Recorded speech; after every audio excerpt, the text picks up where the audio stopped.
थे। एक दिन कार्तिक की चौथ आई तो उसकी बहन ने करवा चौथ का व्रत रखा। सारे भाई भोजन करने आए और अपनी बहन को बोले, आ बहन तू भी खाना खा ले।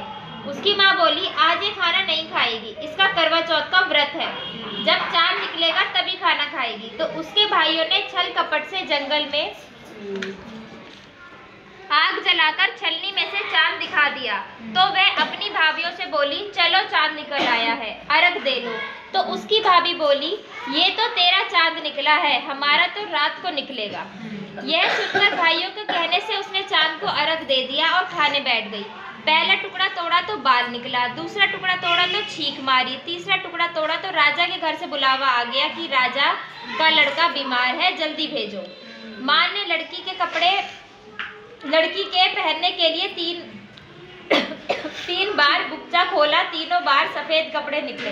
अब उसको सफेद कपड़े पहनाकर ही ससुराल भेज दिया और माँ ने लड़की के पल्ले में एक सोने का टका बांध दिया और बोली, रास्ते में जो भी मिले पैर पड़ती जाइयो, जो तुझे सुहाग की आशीष दे उसे सोने का टका दे देना और पल्ले को गांठ लगा लेना। अब उसे रास्ते में जो कोई भी मिला सबके पैर पड़ी और किसी ने भी सुहाग का आशीष नहीं दिया।